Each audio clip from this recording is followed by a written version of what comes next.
Et bonjour à tous et bienvenue dans cette nouvelle vidéo. Alors on va voir quelque chose d'un peu spécial. Aujourd'hui, on va parler du kernel Linux dans sa version 5.9 qui pose un problème avec Jellyfin, mais pas que. Suite à une mise à jour du kernel, il y a à présent une incompatibilité avec les drivers NVIDIA qui fait que tous les transcodages utilisant le FFmpeg et CUDA ne fonctionnent plus. Et on va voir un petit peu comment travailler là autour et résoudre ce souci. On a la chance du coup avec Linux de pouvoir changer de kernel comme on a un peu envie. Et du coup on va reprocéder un peu à l'installation et à la correction. On a ici ce souci là, donc le souci de driver NVIDIA. On voit ici mes settings de playback dans Jellyfin, donc j'ai dû désactiver le transcodage pour que ça fonctionne. Et si on va voir un log, donc si vous avez aussi dans votre cas une erreur comme celle-ci, donc failed CUDA error unknown, eh bien c'est très certainement lié à ce souci de kernel. Pour contrôler si vous êtes victime de ce bug là, il faut d'abord vous assurer que vous êtes en version du kernel 5.9. Pour cela, vous pouvez tout simplement taper cette commande.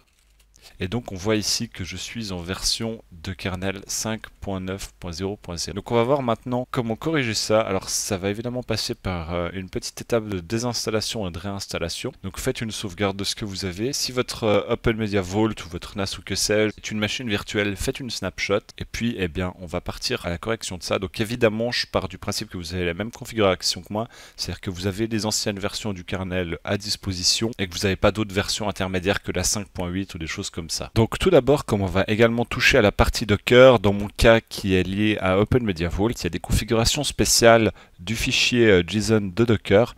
Donc on va en faire une backup histoire d'être certain qu'on n'ait pas de soucis pour retrouver nos paramètres après la réinstallation. Donc je vais tout simplement faire une backup de mon fichier actuel afin d'en avoir une sauvegarde en cas de besoin.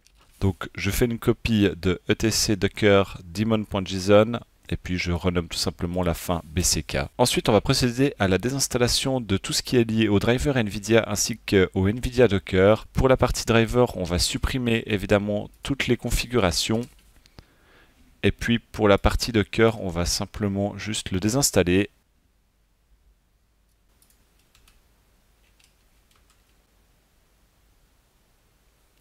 Voilà, tout est désinstallé, donc en l'état je n'ai plus de driver NVIDIA. Si je tape la commande NVIDIA SMI, j'obtiens une erreur car cette commande n'existe plus, tout a été désinstallé. Donc à présent nous allons éditer le grub pour qu'il démarre sur une ancienne version du kernel. Pour cela nous allons entrer la commande nano /etc/default/grub. Et donc comme j'ai dit précédemment, je considère que vous avez la même configuration que moi, donc que vous avez la version d'avant qui est la 5.8. Et du coup ici pour le grub, il faut tout simplement venir grub default 2 et ne pas oublier, lorsque tout ça sera résolu au niveau du kernel, évidemment, de venir remettre ici tout simplement 0. 0 représente le premier de la liste et le 2 représente le troisième. Comme à chaque fois par version, il y a la version du kernel et la version recovery.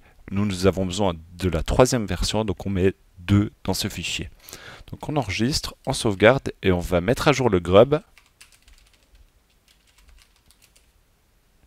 Donc on peut voir ici à chaque fois la version, donc 5.9 et la version d'après est la 5.8. Maintenant que cela est fait, on va redémarrer notre hôte et on devrait redémarrer normalement en version de kernel 5.8.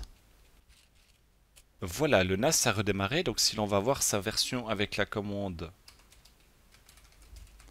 on voit que l'on est bien en 5.8, donc c'est OK. On va procéder à la réinstallation de tout ce qu'on avait. Mais d'abord, on va commencer par le mettre à jour.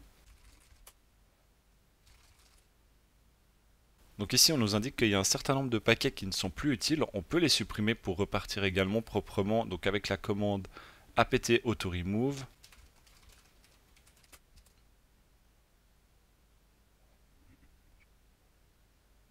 Et nous allons faire un apt get upgrade.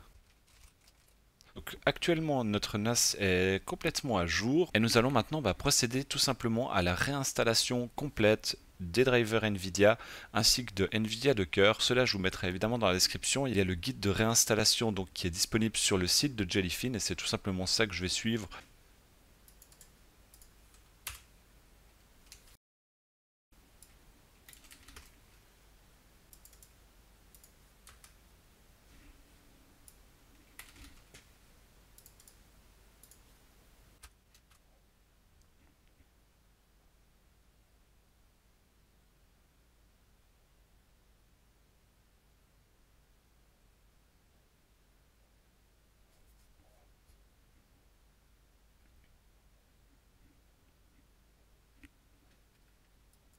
Donc l'installation s'est correctement déroulée. Je suis juste allé contrôler que mon daemon.json pour Docker n'a pas bougé.